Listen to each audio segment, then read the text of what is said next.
More than 8 years have passed since I uploaded the very first video to this channel, and the world was a very different place back in 2015. Brexit and a Trump presidency both felt like long shots, the term coronavirus was only known by epidemiologists and crossword aficionados, same-sex marriage had just been legalized nationwide in the US, Netflix and other streamers were only just starting to threaten cable supremacy, TikTok's Chinese predecessor didn't even exist yet. The 8 years since the start of this channel have been extremely consequential in ways we almost certainly don't yet fully understand. Often the way we think about a Wendover video is not as the news of the day or week or month, but rather the news of the year. We try to cover some of the most consequential changes going on in the world that might be easy to miss due to how gradually they're unfolding. But with enough time, even the news of the year changes. So today, as our last video of this year, we're going to be revisiting 9 of our most popular videos to look at what's different and what isn't, starting with a rare yet encouraging case where we call out a problem and then that problem actually starts to get fixed. 3 years ago, we released a video called The Electric Vehicle Charging Problem. It argued that perhaps the biggest barrier to greater EV adoption was the charging infrastructure rather than the cost of the vehicles themselves, meaning governments would find that incentivizing cheaper construction would be a better use of their money than offsetting the purchase price of cars, as was the incentive norm at the time. Shortly after, quite a lot changed, for the better. In 2022, Congress passed the Inflation Reduction Act, including $5 billion for the construction of 500,000 fast chargers by 2027. An additional $2.5 billion was allocated to the brand new Charging and Fueling Infrastructure Discretionary Grant Program, which will give money directly to cities, tribes, and local governments over the next 5 years to build even more chargers, essentially solving the EV charging problem by addressing it from the top down and bottom up. Already, America's chargers have nearly doubled in number since 2019. But just because a station has been built doesn't mean it's working. A consistent sticking point with the country's existing infrastructure has been its unreliability. Charging a battery with hundreds of kilowatts of energy is vastly more complicated than filling up a gas tank, as consistent, reliable charging requires a large DC power source, functioning connectors and receptors, credit card readers, and touchscreens, unlike gas stations, which only require working pumps and credit card readers to dispense fuel that's then ignited. The problem is, the largest charging networks for non-Tesla electric vehicles are run by EVgo and Electrify America, which were both born begrudgingly. EVgo for NRG Energy to gain regulatory compliance, and Electrify America as part of Volkswagen's emissions-gate settlement. Therefore, they've not always been the most customer-friendly, and each has been criticized for a high number of non-working chargers, which can strand drivers due to limited alternatives. But to help solve the issue, the Biden administration allocated an additional $100 million this year for EV infrastructure repairs. And there's good news for consumers who have issues with combined charging system or CCS plugins. CCS has emerged as the dominant non-Tesla charging port standard in the US, but that means there are 2 redundant yet still sparse systems of chargers, one for Tesla drivers and one for everyone else. But following a flurry of announcements, from 2025 on, nearly all North American EV manufacturers will adopt the Tesla, now known as the North American charging standard, which they argue is better for consumers. Millions will be able to access Tesla's nationwide charging network before the Inflation Reduction Act's chargers are complete. The Tesla charging port is objectively more user-friendly than the CCS port. It's less than half the size, plugs in easier, and can alternate between supplying AC and DC energy. Plus, Tesla must open its charging network to non-Tesla EVs to qualify for funding from the Inflation Reduction Act, which means consumers with pre-existing CCS ports can tap into an increasing number of Tesla chargers with retrofitted dual ports already.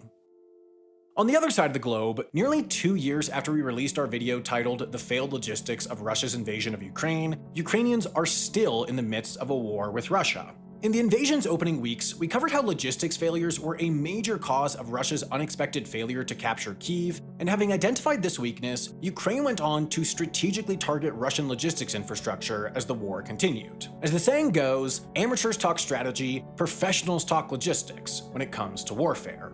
This is helping Ukraine maintain their ground against the comparatively massive Russian military. Ukraine's primary strategy has involved splitting its troops and tanks equally between its eastern and southern borders to find and exploit cracks in Russia's defenses. Since March 2022, Ukrainian forces have reclaimed half of the territory taken by Russia from here to here. In fact, Russian forces were forced to pivot their strategy after the opening days of the war and later abandoned its northern frontier as their logistical hurdles there had become too difficult to overcome. Because Russia can't get frontline supplies far into Ukraine, they've had to rely on civilian vehicles to transport goods and switch from long-range missiles to unguided munitions, as they ran low on precision missiles after failing to overtake Ukraine's forces in the opening days of the war. Where Russia still holds land in eastern Ukraine, they've erected miles of blockades that essentially require brute force rather than guerrilla warfare to reclaim.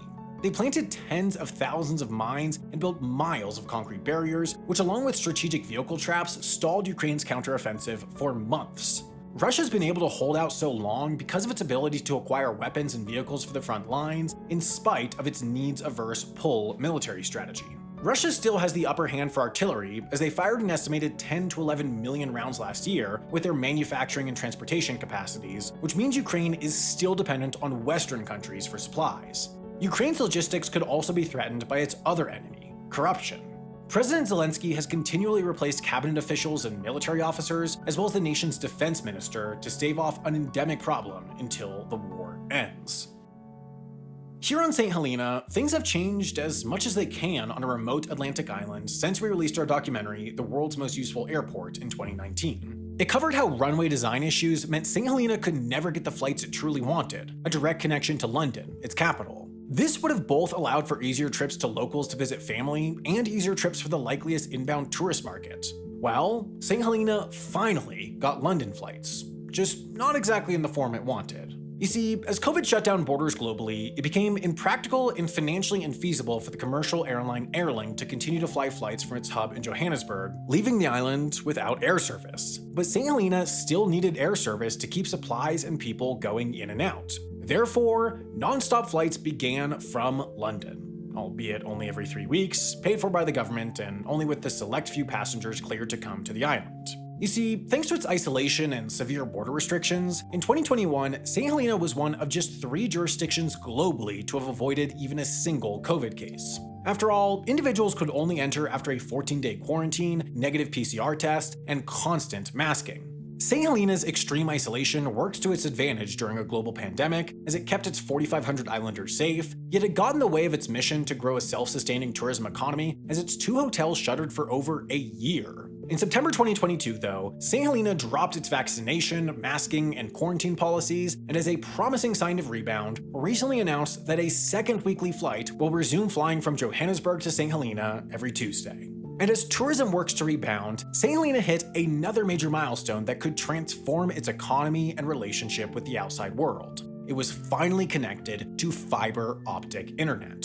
Since 1989, the island has relied on a single satellite dish to carry all internet transmissions. Because St. Helena is so small, it's held out with this slow, sometimes sporadic satellite dish for quite a long time, which has made islanders beholden to a telecom monopoly, sure.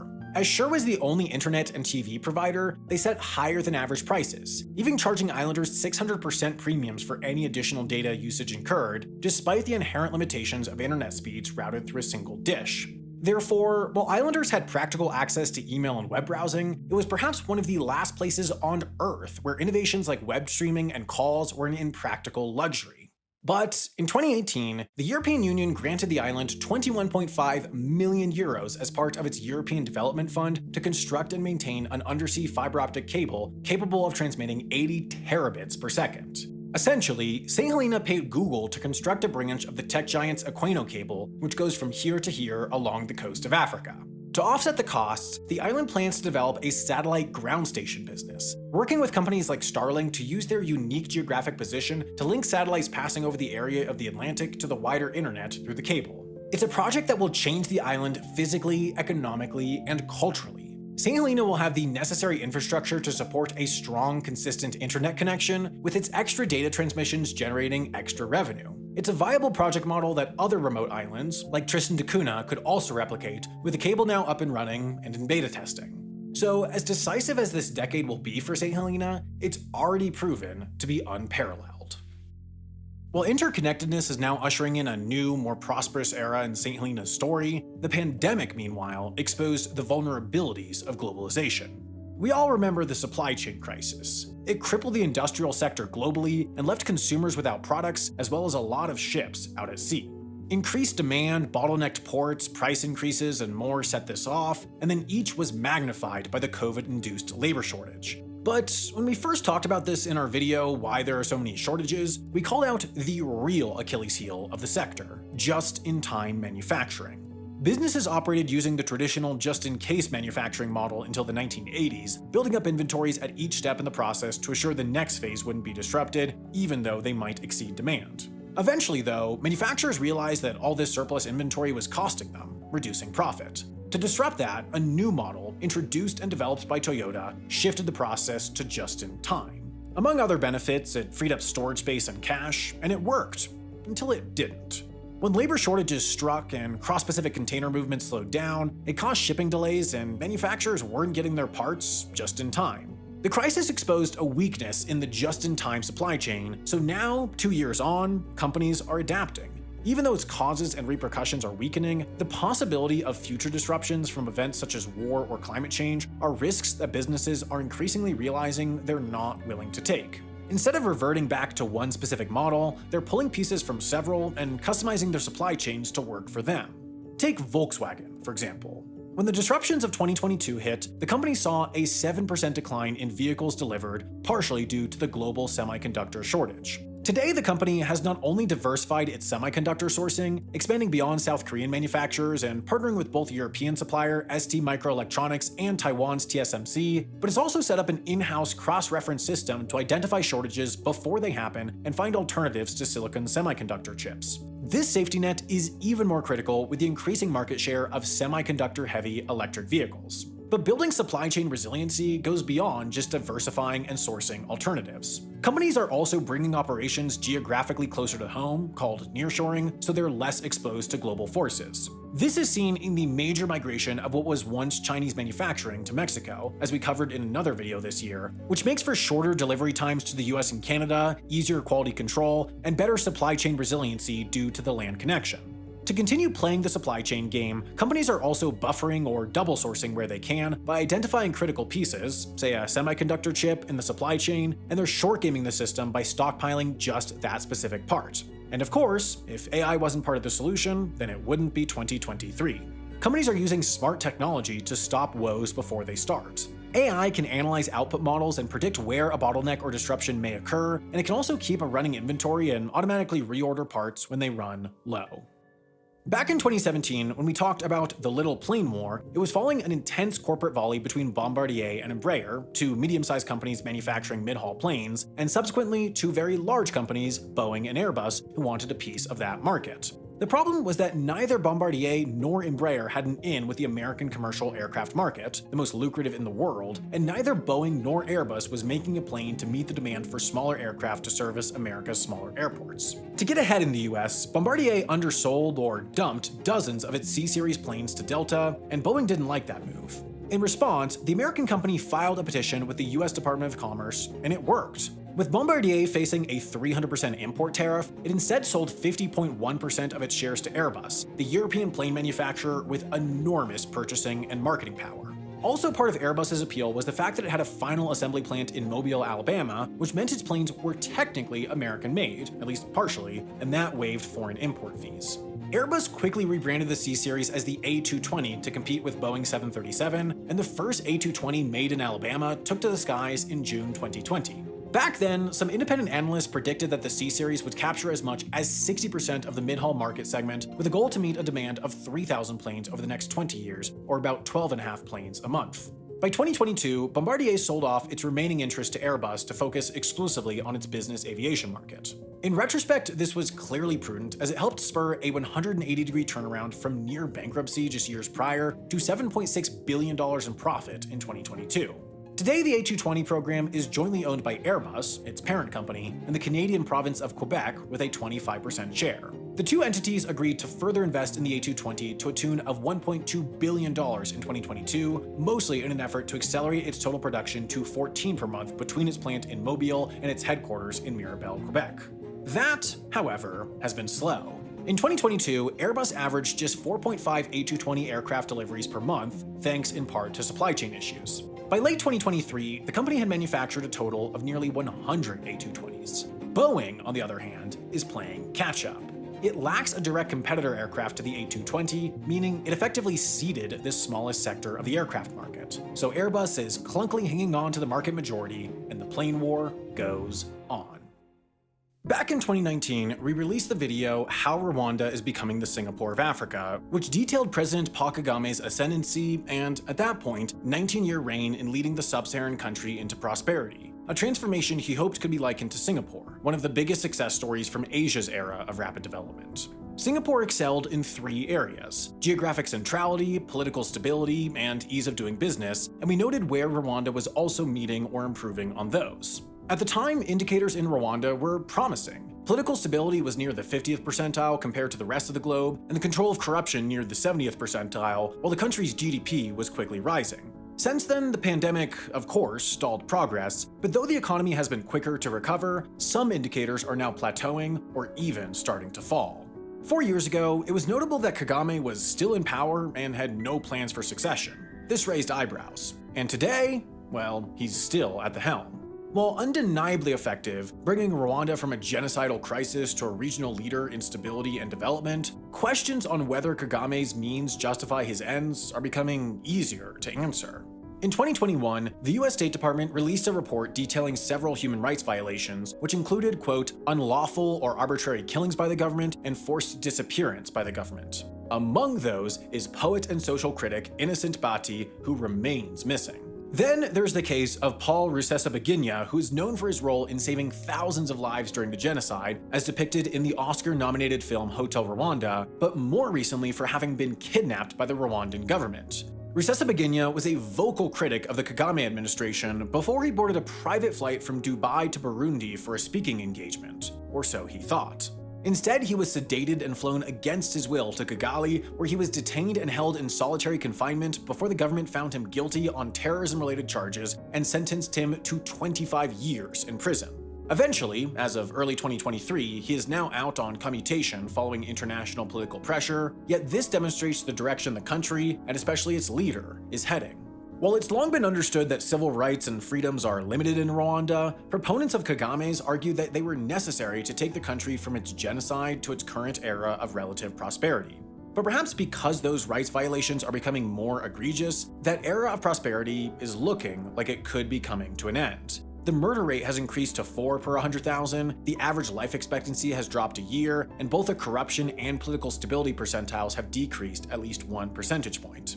But things are looking more promising from an economic perspective. Businesses are continuing to invest in Rwanda. Most notably, Rwandair entered a partnership with Qatar Airways, which purchased a 49% minority stake in the state-owned national airline. Together, they've invested in the new Bugesera International Airport, a $1.3 billion project that's under construction and set to handle 7 million passengers and 150 million tons of cargo each year and act as a regional hub for sub-Saharan Africa. It's slated for completion in 2026, and to meet that growth, Rwandair is doubling its fleet from 13 to 26 planes. Other businesses are taking note. Volkswagen, Motorola Solutions, Andela, and Radisson have planted flags in Rwanda. The country continues to shift and craft policy to entice foreign direct investment, and a 2023 US State Department report says that it's, quote, easy to launch a business in Rwanda, but making it profitable can be a challenge. And yet, the GDP continues to climb, growing 8.2% in 2022, hitting $13.31 billion.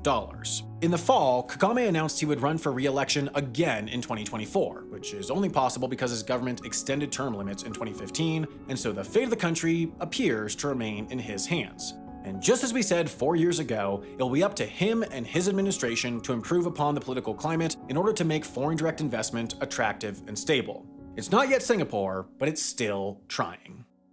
Then there's China. Now, if you're an aspiring educational YouTuber, here's a tip.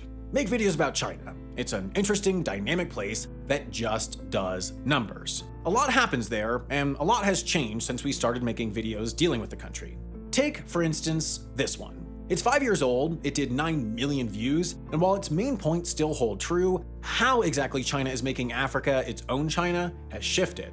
Now, the video's claim was that much of the continent is economically and politically aligned with China simply because China has pumped huge amounts of money into the continent of Africa. This much is still true today. China is still Africa's biggest financial supporter, only pumping more and more foreign direct aid into the continent. And as to why they're investing, well, that hasn't changed either. It's because of what comes back in the form of cheaper labor, resources, and goods. And the form of Chinese investment? That's pretty much the same too, as most investment comes through large to very large infrastructure projects. What's changed has to do with, well, time.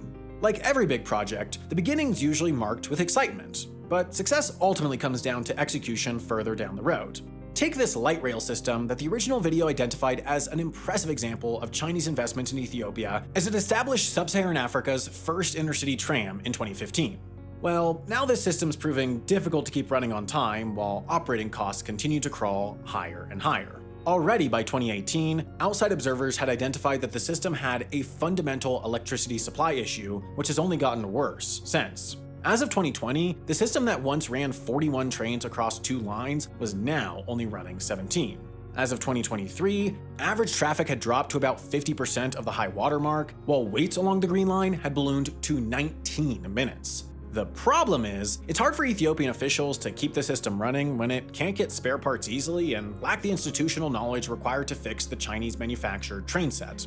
This transit system is a microcosm for how Chinese investment in Africa has played out more broadly. They break ground on exciting projects that promise to aid African development, but the projects prove ultimately flawed by a lack of foresight and an overserving of blind optimism. For African countries with newfound experience in the difficulty of the upkeep and follow-through on these infrastructure projects, some leaders are becoming more cautious of welcoming them in, while for its part, China, now more wary of the cost of large-scale infrastructure investment, is beginning to slow its roll too, leading to serious belt-tightening on these projects that have come to comprise the Belt and Road Initiative.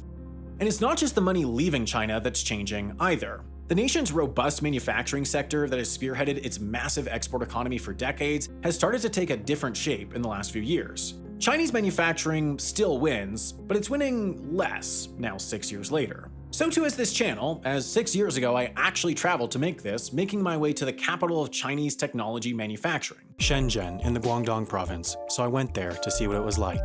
This was the first time I ever traveled for a video thanks to an invitation by the company Anchor. Back then, they were a burgeoning startup that was just celebrating making their way into Walmart, but today they've grown into a Chinese entrepreneurship success story, and a company there's a good shot you've heard of. Shenzhen as a city is really known for 2 things. One is its manufacturing capabilities, especially for consumer electronics products, and second, its gravitation for talents or human resources, especially on the product development and research and development disciplines.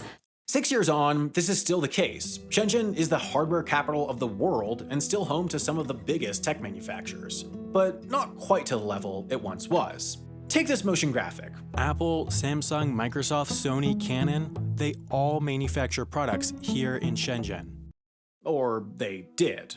In 2018, Samsung closed its factory in Shenzhen. More recently, Canon has closed its Zhuhai plant. As for Microsoft, Sony, and Apple, they remain in the city, but the latter two have minimized their presence within the country, with Sony moving all its camera-making facilities to different countries. Shenzhen is still the dominant power in the tech world, but it's giving up ground, and that much can be said of Chinese manufacturing overall. This is manufacturing output from China from 2004 to 2022. It's doing broadly what it should be doing, going up and to the right with the stagnation during the COVID years. The thing is, it's shrinking as a percentage of China's GDP. Where it sat in the low 30s during the early 2010s, it's now in the mid to high 20s in the early 2020s. This is all because the Chinese economy is changing. As it makes strides towards middle income status, China's economy is trending towards services rather than manufacturing. And as standards of living and wages increase, the benefits of manufacturing in China are becoming less obvious. This, along with added geopolitical tensions, has turned some countries towards so-called China Plus One strategies, where they maintain a factory foothold in the country, but also diversify their supply chain with factories in, say, Vietnam, so should a COVID strand or a spat in the South China Sea turn off supply from Shenzhen, the company can stay afloat. Or companies are beginning to outright skip on China's relatively cheap labor for options close to home, which has to do with lessons learned with COVID shortages mentioned earlier, as well as the exciting potential of other manufacturing bases, as once again we mentioned in this year's video. In this case of Mexico, both American and Chinese companies hoping to be nearer to the US while still benefiting from less expensive labor have moved operations to just south of the American border. Because of factors within China and outside of China, the nation's manufacturing might has shown cracks in the last few years, but still, for now, it wins. just by a narrower margin than before. Now, if there's a theme throughout these China videos revisited, it's that broadly the way the world interacts with the country has shifted throughout the early years of this decade. COVID-19, of course, is a major part of this story, but it's not all of it. Take this video, Australia's China problem. In it, we make the point that Australia has hitched its wagon to China economically, putting it in a difficult spot where it doesn't align socially, culturally, or in some cases morally with the regional power. To illustrate the economic tethering between the two nations, we highlighted higher education and raw minerals as two sectors where Australia's come to lean on China. Well, now Australia has begun to work towards addressing its dangerous reliance on trade with China, and it's doing so within those sectors. This is a graph of Chinese students enrolled in Australian higher education. Now, obviously, the initial decline can be attributed to COVID-19. But in the last 2 years, the numbers have remained lower even as restrictions have eased, largely on account of an increasingly strained relationship between the two countries. Since 2020, the two countries have been going back and forth. China slapped heavy-handed tariffs on Australian goods from wine and wheat to coal and cotton, while Australia's called for a critical inquiry into the origins of COVID-19 and expressed concerns over Chinese behavior in the Pacific, aligning itself closer with the US and the West. Surprisingly though, by taking increasingly louder stances against China and then being frozen out as retribution, Australian exports haven't plummeted, minimizing the economic damage that the countries had to ride out. As overall exports from Australia show, not only has it bounced back from COVID and Chinese tariffs, the sector's as strong as it's ever been. While diplomatic tensions have begun to cool across 2023, Australia has actually found itself with more leverage than any point prior in its relationship with China. If China freezes out Australian coal again, for instance, they can simply sell to countries like India, Japan, and South Korea that are bound to be left high and dry when China's supply chain shifts. With 2023 coming to a close, many of you are likely thinking about making some charitable donations. After all, it's both the season of giving and the last couple of days when tax-deductible donations can reduce your 2023 tax burden. With whatever you're able to give, I'm sure you want to be sure that it's as impactful and influential as possible, but that's a pretty daunting process when essentially every nonprofit has a compelling argument as to why they're a worthy cause. Now, you probably already know the solution to this. When you buy, say, a new mattress, you don't just listen to what the various mattress companies say because, of course, they're all going to say that they're the best. You look for independent third-party reviews as that's a far more trustworthy source. Well, our sponsor, GiveWell, is essentially that independent third-party review source, but for nonprofits. They spent over 15 years researching charitable organizations and only direct funding to a few of the highest impact opportunities they found. In fact, people have donated over $1 billion based on the recommendations they provide, since they make it easy. You get all of their research for free and can make donations right from their site, and they don't take any cut. With the exception of processing fees, all the money goes to the nonprofit.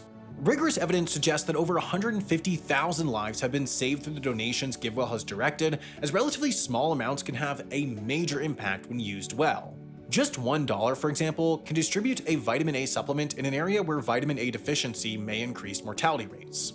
And even with GiveWell's already higher impact, you can double yours, since if you've never donated with them before, they'll match what you contribute up to $100 if you go to givewell.org, pick YouTube, then Wendover as the show. So thanks in advance for the help you'll provide, and happy holidays.